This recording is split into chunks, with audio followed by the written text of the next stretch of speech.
Oh, I got lost on the way to you in an orange sky by the ocean blue. Every mile lost, my soul renewed, taken by the sunrise and the golden view. Walking slowly in the mountains underneath the constellations. Yeah, I know that you've been waiting for me. Time is losing all its meaning, like I'm living in a dream, and I've been chasing all the feelings I need. Je vous retrouve en ce lundi. On est le combien? J'en ai aucune idée. On est le 11 avril. Dernier jour de repos avant de reprendre le boulot. Aujourd'hui, journée tranquillou. Je me remets un petit peu du week-end. Et surtout de l'émotion que j'ai eue en terminant la Guilde des Ombres hier.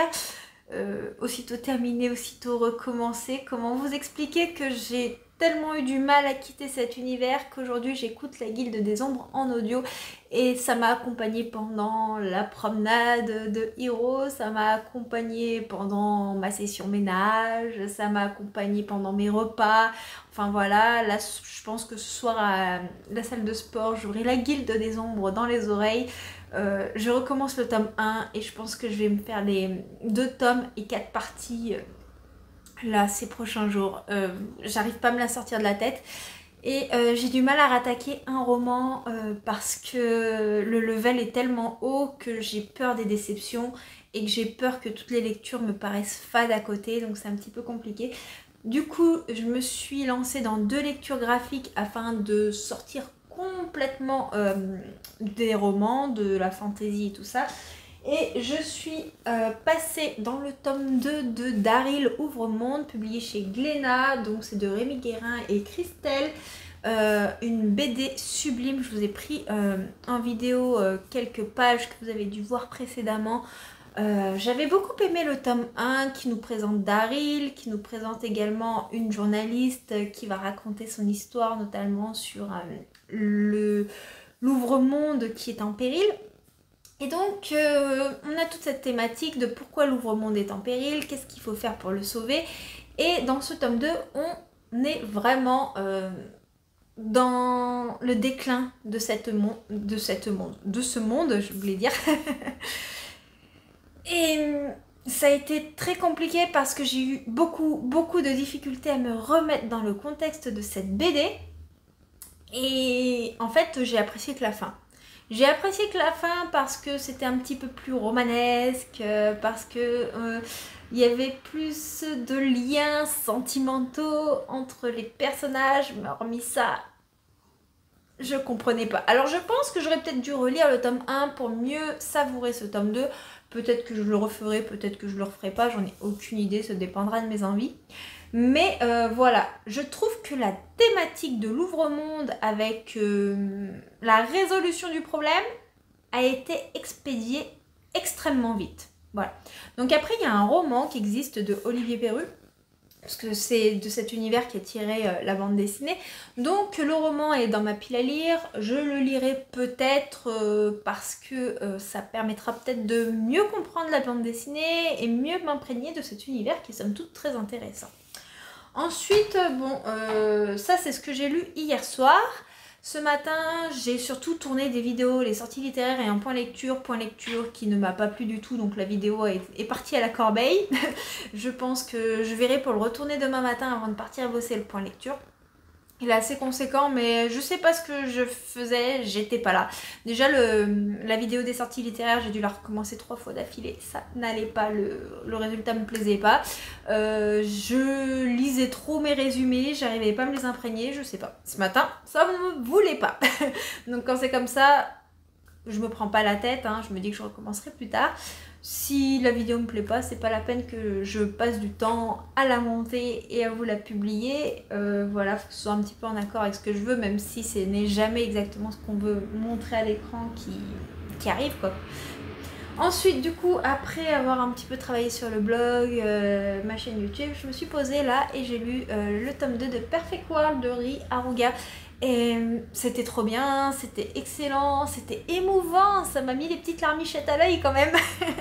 Donc dans Perfect World, on suit Tsugumi et Ayukawa. Je suis désolée, je regarde les prénoms parce que j'ai du mal à les retenir. Donc ce sont deux personnages que l'on rencontre dans le tome 1. Et dans le tome 1, on est dans la peur de la mise en place d'une relation, puisque l'un est handicapé et l'autre est complètement valide, sachant que ce sont des personnages qui se connaissent depuis le lycée et qui vont se retrouver des années plus tard. Et dans ce tome 2, on est plus sur la thématique de comment ça se passe une fois que la relation s'installe, le regard des autres, que pensent les parents, le fait que l'héroïne reste sa conjointe et ne devienne pas l'aidante de la personne en besoin d'aide. Et en même temps, on est aussi à travers cette héroïne et ses craintes, parce que celle-ci, elle a peur pour lui, elle n'ose pas le laisser tout seul, elle se dit mais s'il a un problème, comment il va se débrouiller? Et du coup, comment vivre une relation de couple sans étouffer l'autre, en gardant chacun son autonomie? Et c'est là la thématique et la force de ce deuxième tome que j'ai trouvé très très émouvant, qui aborde le handicap avec beaucoup de clairvoyance. Moi, en tant qu'auxiliaire de vie, j'ai reconnu beaucoup de choses présentes dans ce tome-ci. Cependant, un petit truc qui sert à pimenter un petit peu le récit, mais qui m'a fait lever les yeux au ciel, qui m'a exaspérée, c'est la façon dont intervient l'aide à domicile de notre personnage masculin, parce que disons qu'elle n'a pas tout à fait une place d'aide à domicile et qu'elle aimerait s'introduire un peu plus dans le quotidien de celui-ci, et cela est un petit peu malsain. Je vous spoil pas puisqu'on le comprend tout de suite, et j'ai trouvé que ça reflétait pas du tout la réalité, puisque ça donne un peu une mauvaise image de ce métier-là. Et déjà que c'est un métier qui est très compliqué, du fait que c'est pas forcément bien reconnu, que ce soit simplement les aides ménagères ou les auxiliaires de vie. Moi je suis auxiliaire de vie. Le boulot n'est pas reconnu de la même façon que si on travaillait en EHPAD. Alors moi j'ai travaillé en EHPAD, j'ai travaillé à domicile, et je peux vous dire que je préfère largement le boulot que je fais à domicile, tout simplement parce que j'ai plus de temps avec les gens dont je m'occupe, même si le boulot en EHPAD est tout aussi honorable, hein. Mais voilà, je trouvais que ça reflétait pas la réalité au niveau de cet aspect-là, mais au niveau des questions que l'on se pose au quotidien et tout ça, là oui, c'était extrêmement bien fait. Voilà du coup pour ce qu'il en est de mes deux lectures graphiques.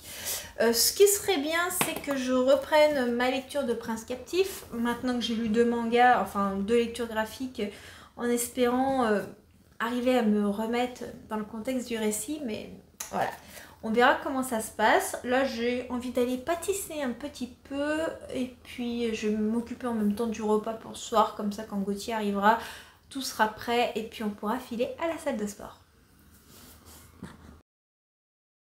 Oh, I got lost on the way to you in an orange sky by the ocean blue. Every mile lost, my soul renewed, taken by the sunrise and the golden view. Walking slowly in the mountains underneath the constellations. Yeah, I know that you've been waiting for me. Time is losing all its meaning, like I'm living in a dream, and I've been chasing all the feelings I need. It's in these moments with words unspoken, my eyes wide open, left. Hey, nous sommes mardi 12 avril, je vous retrouve pour ma petite pause. Là j'ai une petite pause d'une heure, reprise de boulot vraiment sur les chapeaux de roue. Je sens que la semaine va pas être facile, sachant que je bosse aussi le lundi de Pâques et tout ça. Donc j'ai décidé de, quand je serai à la maison, je profiterai au maximum de mes lectures. Et j'ai abandonné justement une de mes lectures qui me faisait pas passer un très bon moment. Il s'agit du coup de Prince Captif de C.S. Paca.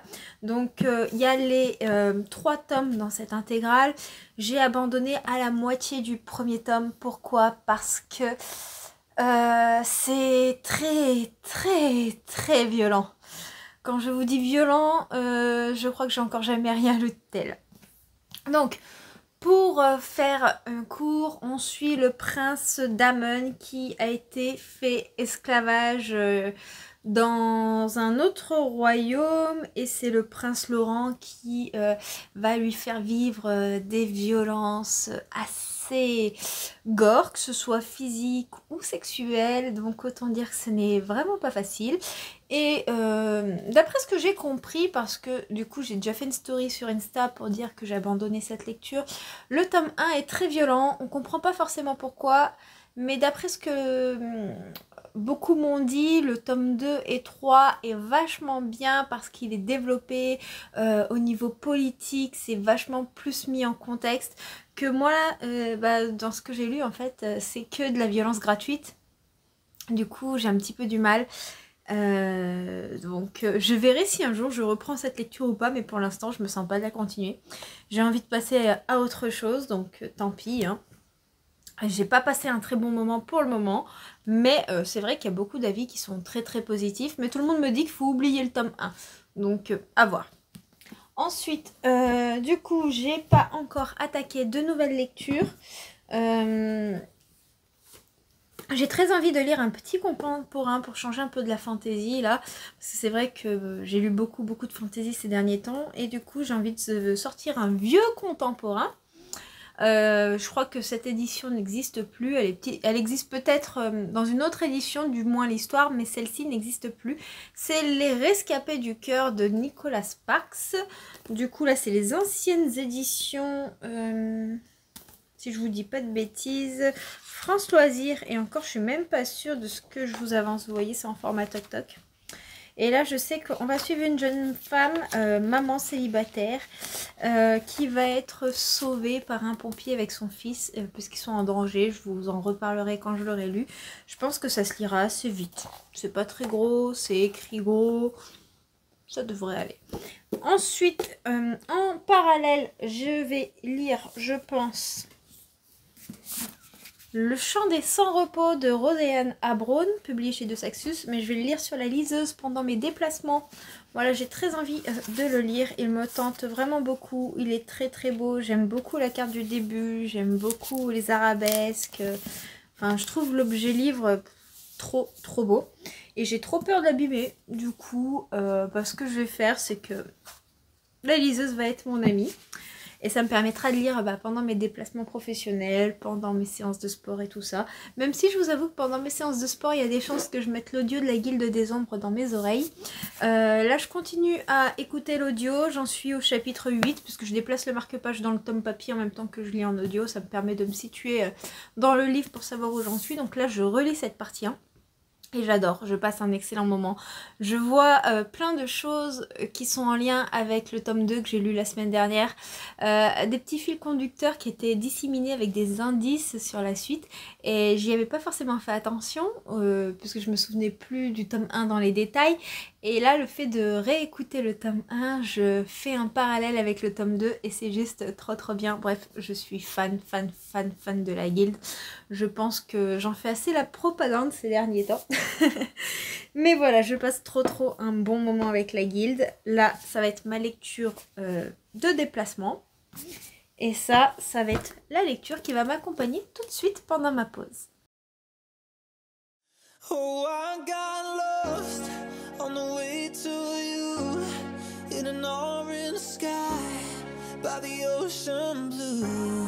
Every mile lost, my soul renewed, taken by the sunrise and the golden view. Walking slowly in the mountains underneath the constellations. Yeah, I know that you've been waiting for me. Time is losing all its meaning, like I'm living in a dream, and I've been chasing all the feelings I need. It's in these moments with words unspoken, my eyes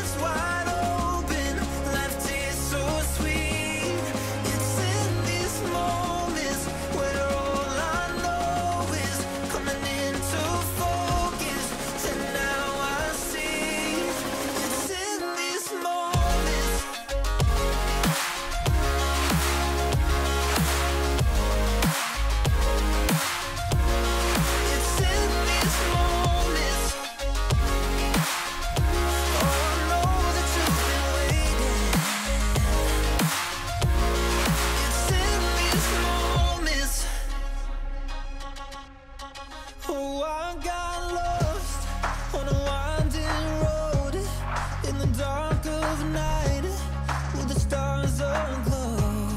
Heaven's up above, got me below. As I head to you, like the river flows. Walking slowly in the mountains underneath the constellations. Yeah, I know that you've been waiting for me. Time is losing all its meaning. Hey, je vous retrouve, on est mercredi 13, il est à peu près 13h30.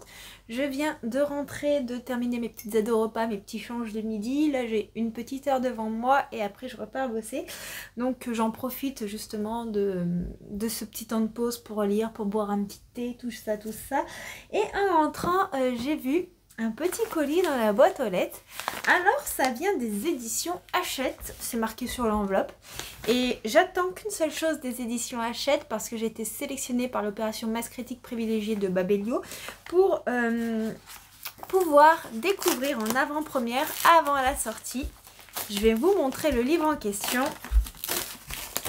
Une petite nouveauté.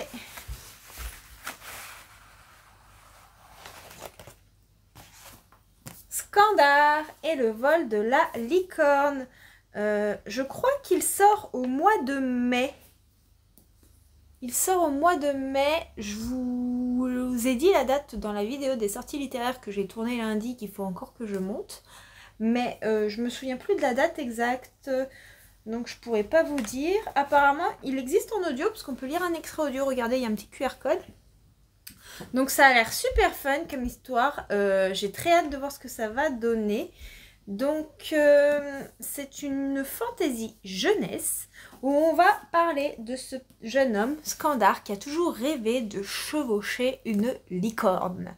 Et les licornes, on a vraiment beaucoup de mal à les faire éclore dans ce royaume. Et lui, il va arriver à en faire éclore une. Donc il va élever sa licorne, c'est un lien très particulier avec la licorne qu'il aura eue et il se prépare à effectuer une grande course magique avec la licorne en question, sauf que la course est compromise. Son rêve de devenir un héros à travers sa licorne est également compromis parce que quelqu'un a volé la licorne la plus puissante de l'île et cela va révéler des secrets ancestraux. Voilà tout ce que je peux vous dire, mais je trouve ce livre absolument magnifique. J'ai très hâte de le découvrir. D'ailleurs, dans la semaine, je pense que je devrais recevoir un autre livre de la part des opérations Masse Critique de Babelio parce que j'ai été également sélectionnée pour une autre histoire de fantasy jeunesse et je vous avoue que je pense, si j'arrive à finir mes lectures actuelles, l'entamer très vite. Il me tente vraiment beaucoup et puis je suis subjuguée par la qualité de cette couverture. Elle est adorablement belle, on a des belles dorures, on a une belle illustration, enfin ça fait envie.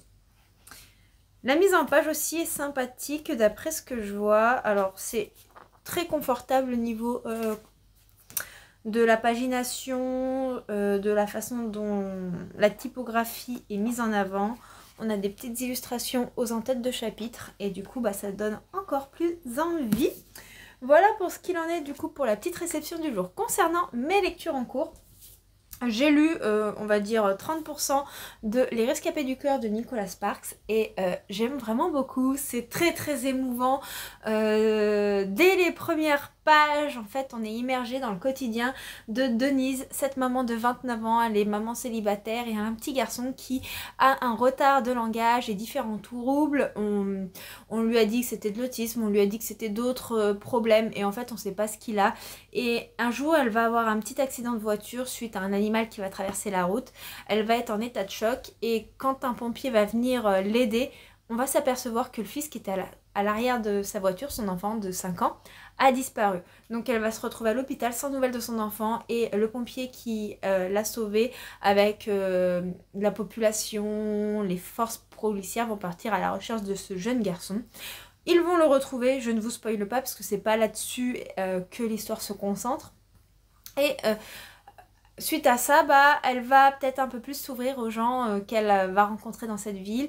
Et ce pompier qui l'a sauvée va tisser un lien avec cette maman, mais aussi particulièrement avec ce petit garçon qui va s'attacher à son sauveur. Voilà, donc c'est très émouvant, c'est très bien écrit, on a plusieurs points de vue, c'est à la troisième personne avec une narration vraiment omnisciente, mais je passe un excellent moment. Je suis très contente de découvrir cet auteur, surtout qu'on me l'a été chaudement recommandé. J'arrive après tout le monde, après la guerre, comme d'habitude. Sinon, j'ai aussi commencé à lire, j'en suis à peu près à 10% du Chant des Sans-Repos. Alors, je le lis en numérique, puisque je le lis lors de mes déplacements professionnels, mais je déplace le marque-page dans le livre. C'est plus facile pour me situer. De Roséane Abraun. Je commence tout juste à rentrer dans le récit parce que je trouve qu'il y a une mise en place qui est un petit peu longue mais nécessaire à la compréhension de cette fantaisie en Afrique. Donc dans cette histoire, on est dans le royaume de Ziran. On suit Malik qui a fui la guerre avec ses deux sœurs et sa sœur, sans le vouloir, elle va côtoyer une force démoniaque qui va lui proposer quelque chose qui va lui paraître alléchant, sauf que celui-ci va signer la détention de celle-ci et Malik n'est pas d'accord, il va absolument sauver sa sœur et pour sauver sa sœur il va conclure un pacte, c'est qu'il devra tuer l'héritière du trône, l'héritière qui s'appelle Karina, et Karina elle c'est pareil, elle va apprendre plein de choses sur l'ascendance en fait de sa famille, de la magie ancestrale et de ce que ça implique sur le royaume. Et voilà, pour tout ce que je peux vous dire pour le moment. Donc je sais que nos deux personnages vont se rencontrer, ils vont devoir se tuer mutuellement d'après ce que j'ai compris, mais ça va pas se passer tout à fait comme prévu, on s'en doute bien. Voilà pour ça, je suis à, on va dire, aux 3/4 du roman de la Guilde des Ombres, de la partie 1. Je le dévore en audio, je déplace aussi le marque-page parce que c'est plus facile pour me situer, mais je redévore cette lecture audio qui m'accompagne en voiture, qui m'accompagne pendant que je fais mon ménage, pendant que je fais mon repas, pendant que je vais promener le chien. Je prends un plaisir fou et je revois plein de détails qui m'avaient échappé et qui expliquent le comportement de certains personnages dans le tome 2 de la Guilde des Ombres et c'est vraiment un trop chouette moment.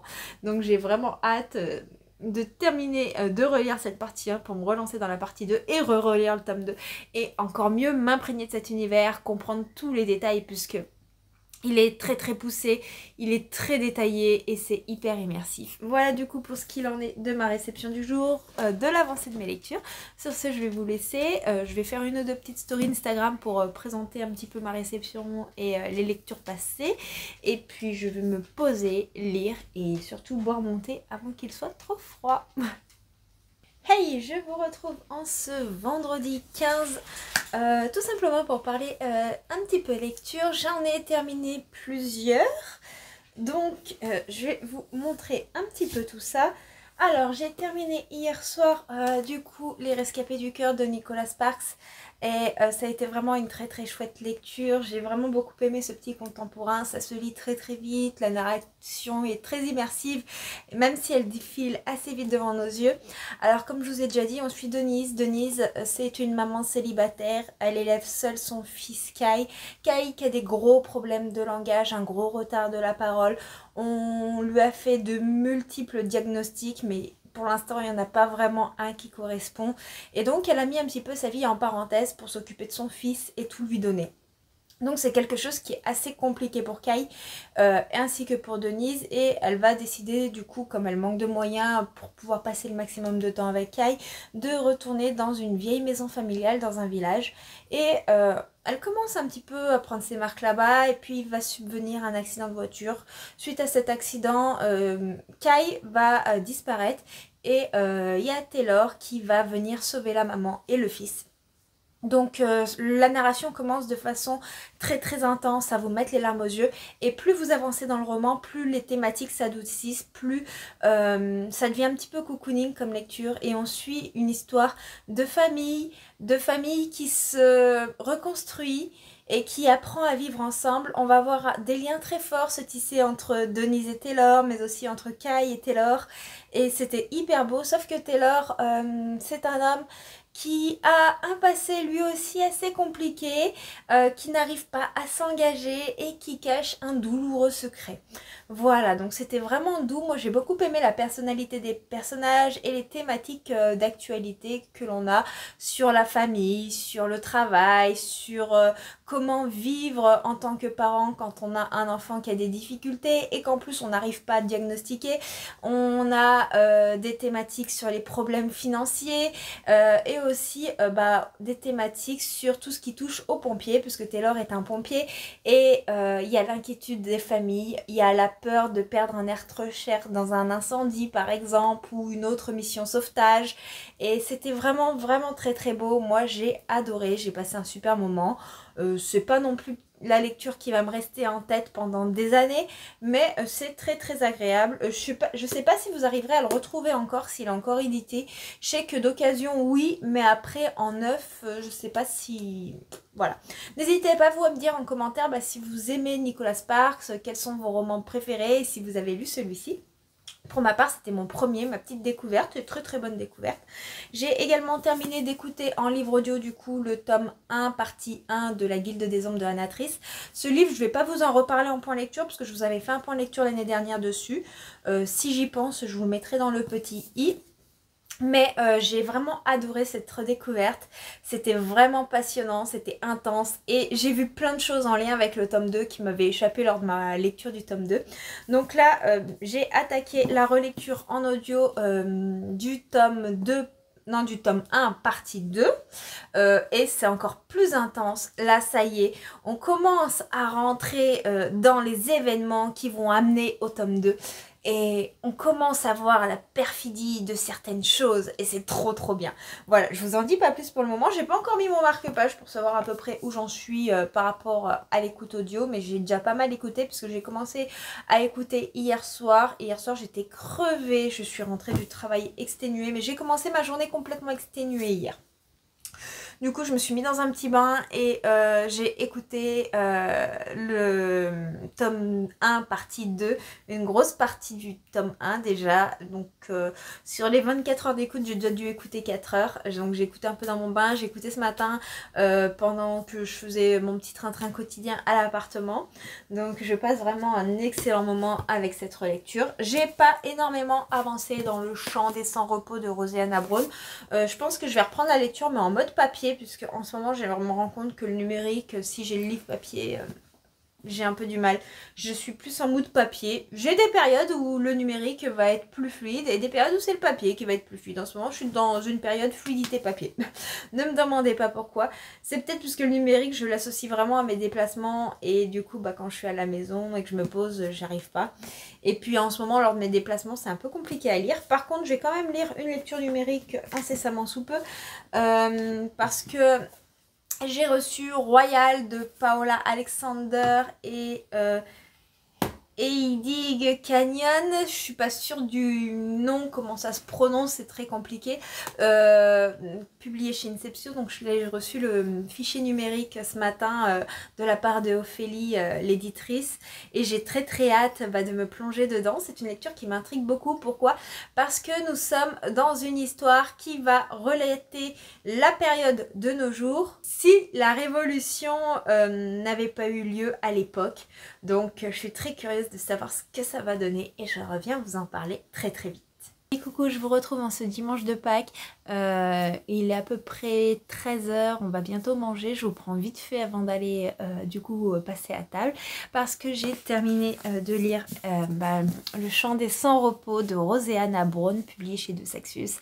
Et clairement, cette lecture pour moi n'a pas été une réussite, je me suis complètement ennuyée. Donc, je vous en avais déjà brièvement parlé, nous sommes dans le folklore africain, dans le royaume de Ziran, et nous suivons deux protagonistes avec une alternance de points de vue. Nous avons la princesse Karina qui doit un petit peu prendre son royaume en main parce qu'il s'est passé des choses assez difficiles, et elle va devoir... faire face à une magie ancestrale pour libérer des âmes qui ne trouvent pas le repos et aussi faire pérenniser la paix dans son royaume. Elle va devoir faire face à ses démons et c'est assez compliqué. Et pour cela, elle va devoir prendre une décision cruelle à travers des jeux. Donc je vous en dis pas plus. Et nous suivons Malik qui s'est enfui avec ses deux sœurs. Mais une de ses sœurs a passé un pacte avec un être malin et elle se retrouve prisonnière de lui. Sauf que lui veut la sauver parce qu'il s'est juré de protéger ses sœurs le plus possible tout simplement. Et en voulant la sauver, en fait, il va devoir passer un pacte. Et ce pacte, c'est tuer la princesse Karina. Alors...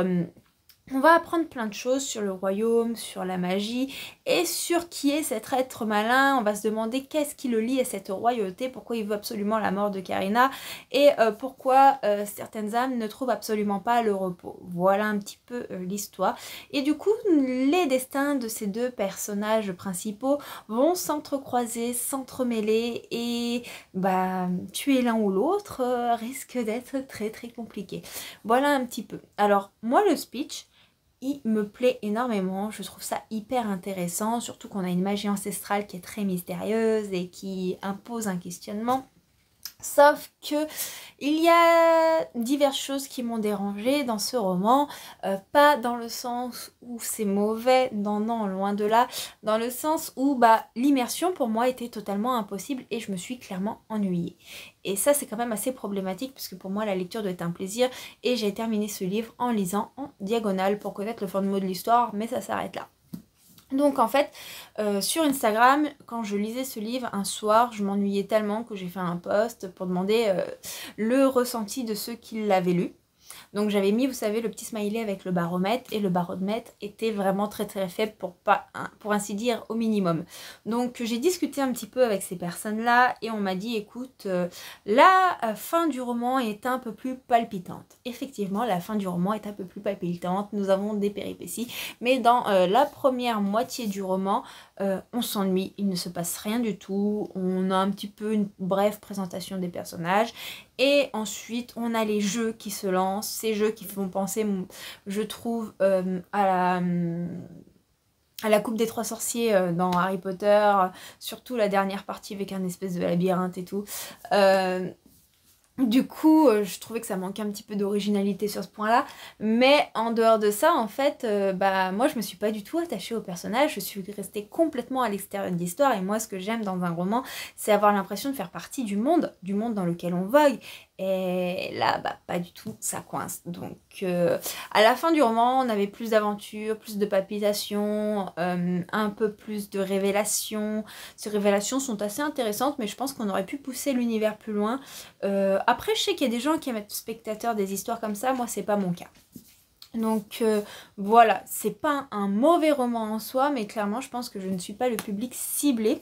Ensuite du coup j'ai décidé de me lancer dans Royal de Paula Alexander et Edgy Canyon. Je vais vous mettre l'image juste ici puisque c'est en numérique, qui est une uchronie. Donc là, comme je vous avais déjà dit précédemment, on va être en 2030 et on va voir ce qui s'est passé si la Révolution française n'avait jamais eu lieu. Du coup je suis très très curieuse. J'ai lu le premier chapitre pour le moment, je me replongerai un petit peu si j'ai le temps dans ma lecture aujourd'hui et j'espère le finir rapidement pour venir vous en parler. Par contre ce sera dans le prochain reading vlog. Et aujourd'hui, programme de la journée, ça va être aller voir les animaux fantastiques et puis je vais essayer de monter le vlog aussi avant qu'on aille au cinéma et que les copains arrivent parce que demain je travaille pour Pâques et du coup le temps que j'utilise en temps normal le lundi sur mon lundi de repos pour m'occuper de la chaîne, de mes montages, de mes uploads YouTube, c'est du temps que je n'aurai pas. J'ai une grosse semaine qui m'attend parce que j'aurai pas 2 jours de repos comme d'habitude, là j'en aurai qu'un, c'est aujourd'hui, ce dimanche là, et après j'enchaîne jusqu'à samedi soir, donc je sens que la semaine va être un peu hard. Normalement mon mardi est un peu moins chargé, mais j'ai quand même compté mes heures et j'en suis à 42, sachant que de base j'ai un contrat de 25 heures. Chercher l'erreur. Après, ce qui est un petit peu merdique dans mon métier, c'est qu'on a une clause d'urgence et du coup ils ont le droit de nous mettre quasiment la moitié de notre contrat en heures complémentaires et supplémentaires pour pallier à la demande. Et en ce moment, tout ce qui est soins et aide à domicile, on est un peu en grand manque de personnel. On a une pénurie qui est énorme, ce qui fait que le personnel restant, en fait, il y a une surcharge de travail assez conséquente.